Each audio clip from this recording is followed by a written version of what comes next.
back to the channel. So today we're going to be taking a look at the brand new BC Rich Ironbird Mark II from the Prophecy series. Now this is an import guitar. It's not what we usually deal with here, but I wanted to give it a try because I remember when I was younger, when I first started playing and I discovered BC Rich, you know, I loved the shapes. I would see them in catalogs. I thought they looked so cool, but every time I went to Guitar Center, all they had was like the Bronze series and they were total crap. So it just pretty much put me off of imports, at least BC Rich imports, for a long time. So for me, it was custom shop or USA or nothing. And I thought, you know, they've had a change of ownership a few years ago. Let's give them another try. They've got a new factory making these. Let's see if they've stepped the quality up. So we're going to take a look at this. It's going to be an honest review. I'm going to show you the good, bad, and the ugly. And yeah, let's get right into it. So I think the question most people are asking about these, and the topic we're going to cover first, is quality control. You know, it's made in Indonesia, so Indonesian guitars can be a mixed bag. You can get really good ones, or you can get ones that are just have all kinds of issues. This guitar, so far, I'm overall pleased with it. It is not perfect though, but for the price point, which is about $1,200, $1,200, I think they did a good job. So let me show you the things that are not right on this guitar first. We'll get that out of the way, and then I'll show you the things that are good about it. So the biggest quality control issue I found on this guitar is really going to be with the paint job, the finish. As you can see here, we've got some little inclusions in the paint, and this is a metallic pearl paint, so it does a pretty good job of hiding it if you're not zoomed in like I am, but there are little imperfections, and I looked at those up close. I don't think they'll polish out. I think they're in the clear coat or in the paint itself, and it's just like little dark specks, which obviously is not supposed to be there on a white guitar. The other imperfections I noticed are going to be on the tips. You see on this one, there's just, again, it's almost like a little paint chip or maybe a speck that got into the paint, not sure. And then if we come over to this tip, again, not really sure what's going on there. I don't think it was damaged in shipping, but it almost looks like the clear coat just has like an imperfection there. Kind of disappointing. But again, overall, you know, 2 feet away, it looks pretty cool. Now let's talk about the setup. So the Floyd Rose, whoa, there's a finger. The Floyd Rose is, I would say, almost perfect, like 99%. I could do it a little bit better. You know, it's leaning back just a little more than it should, but I mean, for a factory setup on a $1,200 guitar, I'm gonna call that pretty good. The action's nice and low. And the fret work is great. There's no sharp ends. I couldn't find any buzzing up and down the fretboard. The truss rod was right where it needed to be when I got it. So I actually didn't really have to do anything to this. I haven't changed the strings or anything. It's just in standard tuning. But yeah, right out of the box, pretty happy with that. And I'll also say, you know, 99% right. Part of that could be that it came from Florida to me in Georgia. We've got different humidity and different temperature at this time of year. So it's possible it did leave the factory perfect and it just, you know, in transit, the neck moved around a little bit. Now this guitar's got the Floyd Rose 1000, which I know some people don't like them for whatever reason. I think it's fine. You know, I've obviously had a bunch of the original ones, the made in Germany ones. As far as I know, it's the exact same design. It's just, I think it's made in Korea. So maybe the materials are a little different, but to my ears, it sounds good. It stays in tune. I can't really tell that much of a difference. We've got the DiMarzio Super Distortion here, and then we have a single volume with a push-pull for your coil split. And here's a shot of our headstock. It's got a nice BC Rich script logo. It says Prophecy Series. I know some people online were commenting that the headstock was too small compared to the older, you know, the vintage ones. It is different, but I don't know. I think with this particular body cut, this headstock looks just fine. It looks cool to me. All right, so I'm going to take the bar off and flip the guitar over and take a look at the back of it.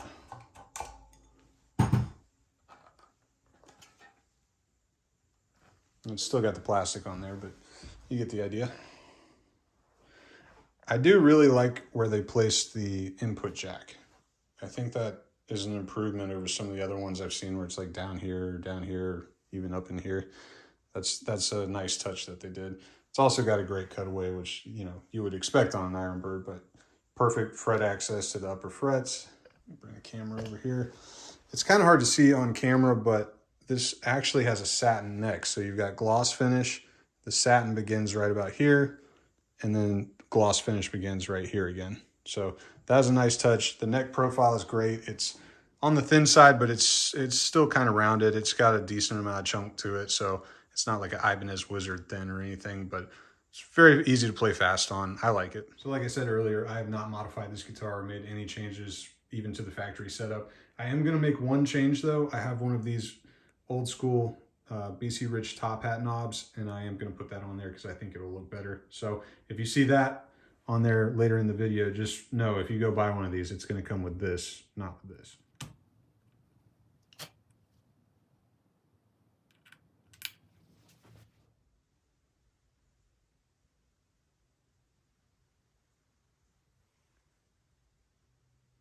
Let's try it out. Let's see how this thing sounds. See how it plays.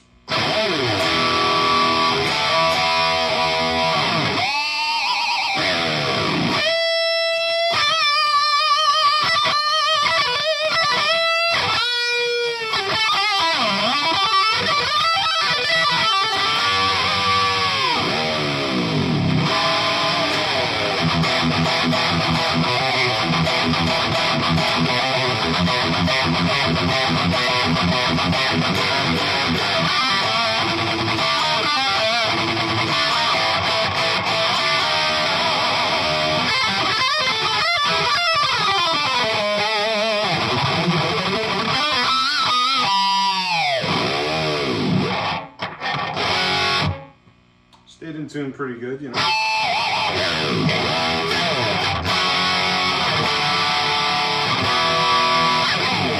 See, I swear these Floyd Rose 1000s are not bad. I think they're good trims.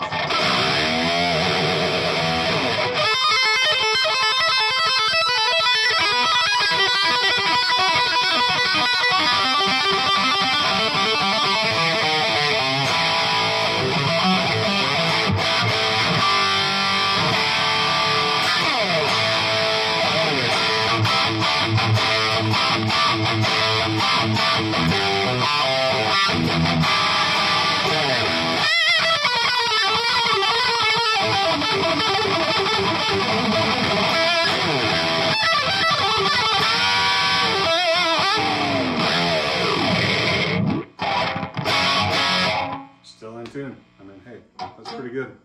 Pretty good for an import.